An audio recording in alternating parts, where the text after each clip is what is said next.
Përshëndetje shikuesve të Monitori, jemi në një episod të ri të podcastit ton Business Plus dhe do të flasim sot për kreditimin e biznesit të vogël dhe të mesëm.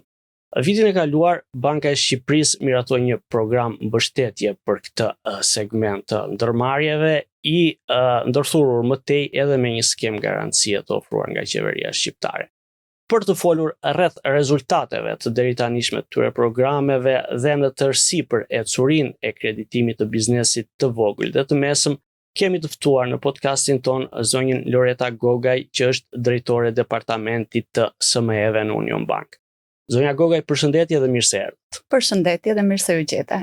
Siç e tham, vitin e kaluar nisi aplikimi i një programi mund të themi ambicioz të Bankës së Shqipërisë për të lehtësuar kreditimin e SME-ve.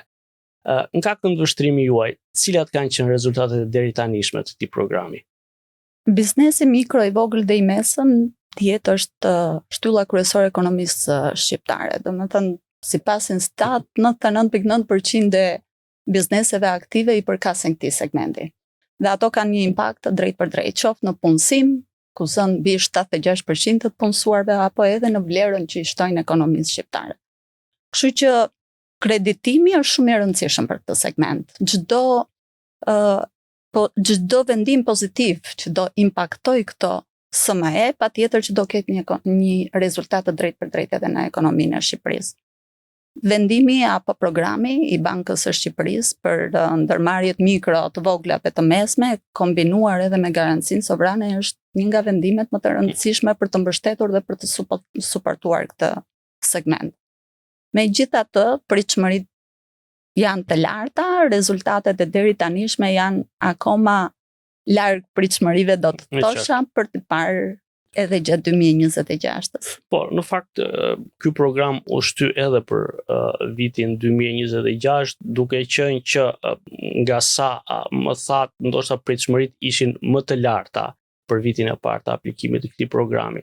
Nga këndvështrimi juaj, çfarë aspektesh ose elementesh mund të rishikohen në këtë program për ta bërë atë më të zbatueshëm dhe më të dobishëm për ata që supozohet që duhet jenë përfituesit, pra bizneset e vogla dhe të mesme?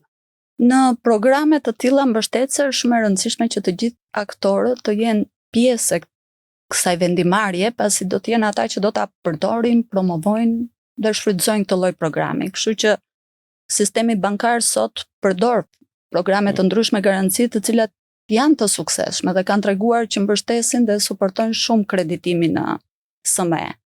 Dhe çfarë do sugjeronim ne që të ishte ndryshe, ndoshta duke thjeshtuar pak programin, duke u bazuar në një skem me bazë portofoli, e garantuar nëpërmjet keshit në bank, dhe duke mos vendosur presione mbi çmimin, do ta bënte këtë lloj programi më fleksibël, më të thjeshtë, për të përthithur qoftë nga biznesi apo për të promovuar dhe shfrytëzuar edhe më mirë nga sistemi bankar.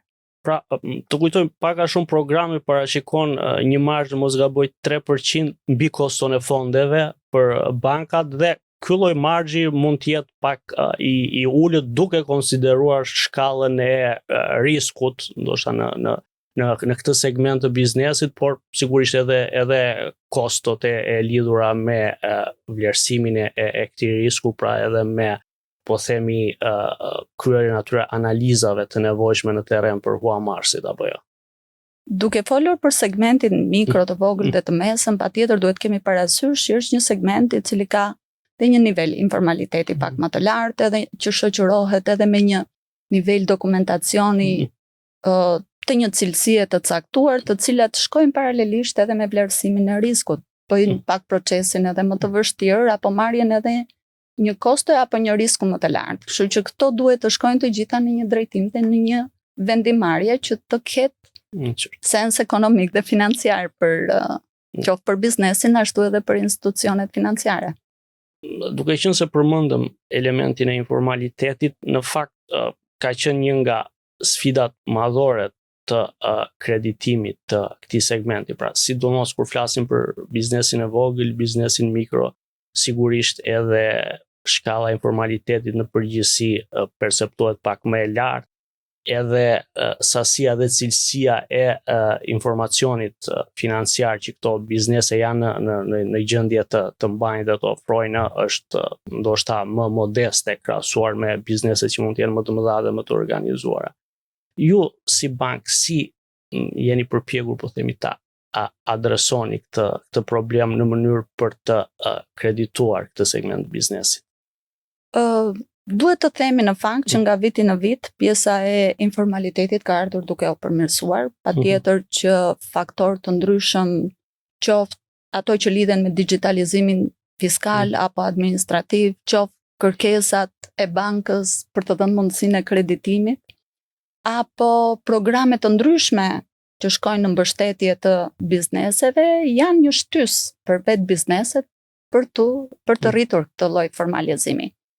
Gjithsesi, prap, ky segment tham qoftë edhe nga cilësia e dokumentacionit apo pasqyra financiare ka problematikat e veta.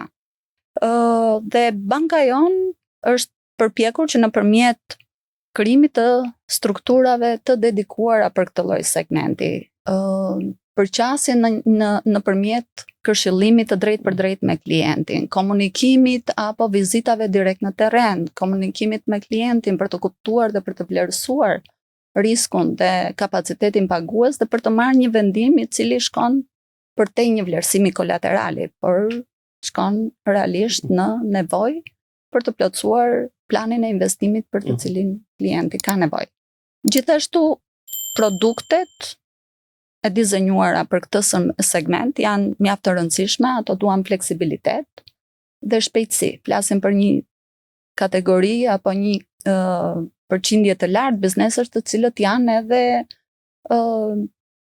familjar, janë ata të cilët e menaxhojnë dhe drejtojnë biznesin e tyre, kështu që koha është e limituar për të marrë qoftë me dokumentacione apo qoftë me procedura të gjata, prandaj krijimi atyre produkteve të shpejta, fleksibël, me aprovime të shpejta për klientin, tash duke qenë prezent apo duke shkuar në bizneset e tyre për të mos krijuar sorollatje dhe humbje kohe në radhët e bankave, janë ato të cilat ne na kanë bërë që të jemi dhe të përgjigjemi kërkesave dhe nevojave të tyre.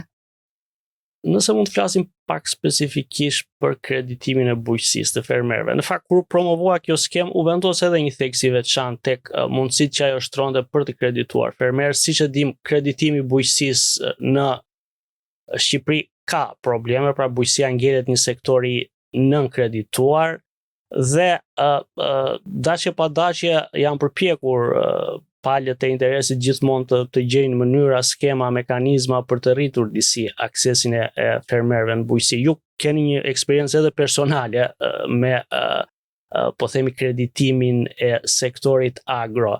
Nga përvoja juaj, cilat janë ato problemet kryesore kur vjen fjala për të kredituar fermerët dhe çfarë masash ose përpjekjesh do të ndihmonin ndoshta për të arritur aksesin e tyre në kredi?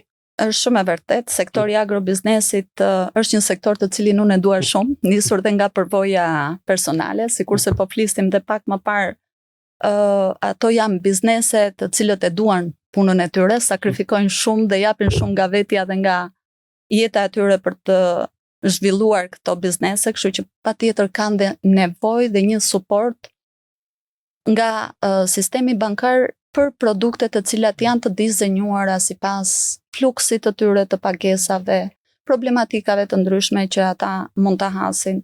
Ndërkohë mos të harojmë që kolaterali është një nga problemet për to. Zonat rurale kanë problematika të shumta për kolateralet, kështu që një mundësi e mirë për të siguruar, për të mbështetur dhe me eksperiencën që ne kemi si bank, fondet e garancisë janë ndihmëse madhe për të mbuluar qoftë një pjesë të riskut të këtyre kredive apo të pamundësisht për të ofruar kolateral, pra produkte të shpejta pa garanci, të cilat mbulohen me fonde garancie, i bëjnë ato të mundur që të kenë akses në financë, të përshtaturat sipas sezonalitetit dhe mënyrës së fluksit apo periudhës dhe fluksit të paras që ato kanë.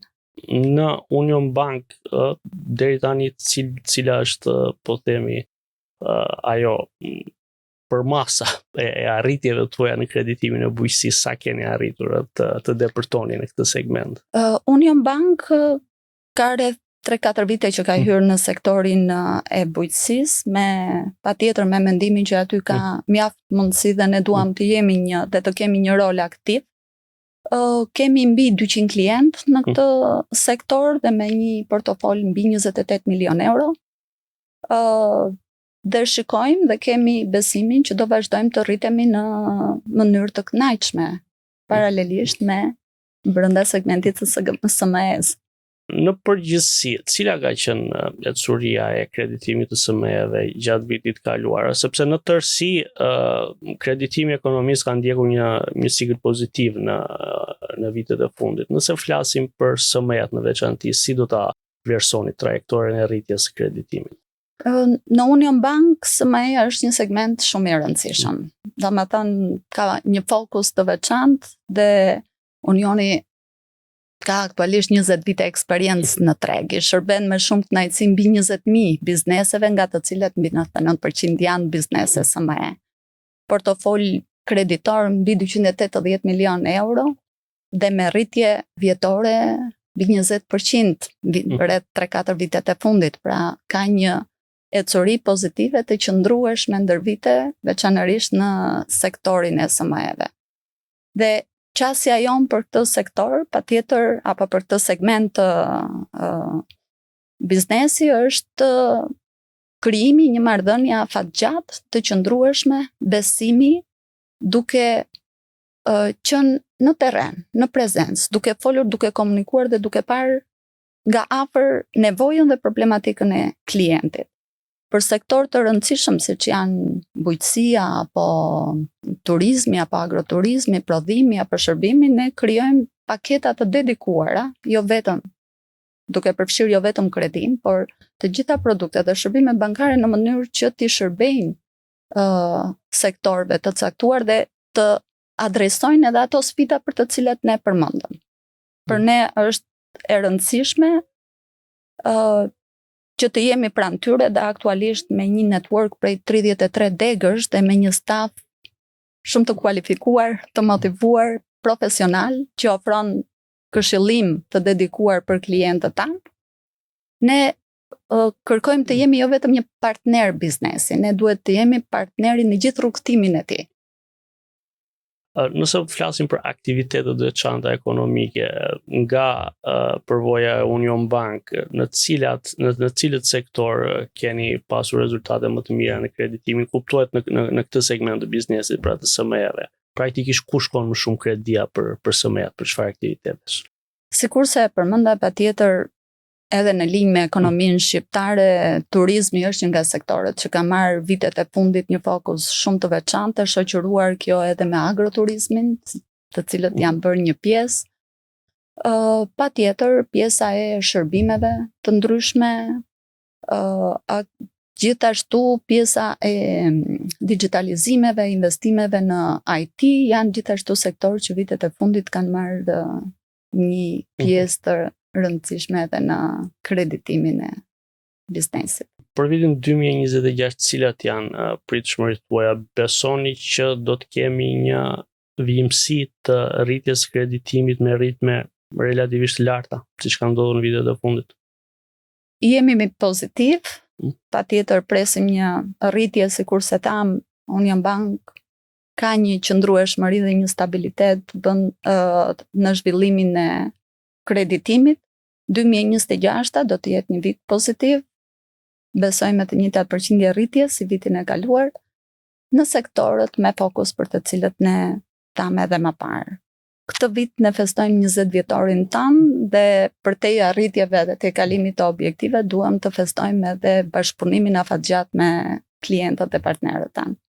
Zonja Gogaj, faleminderit për pranimin tuaj dhe që ndat mendimet dhe eksperiencën tuaj me ne. Faleminderit juve.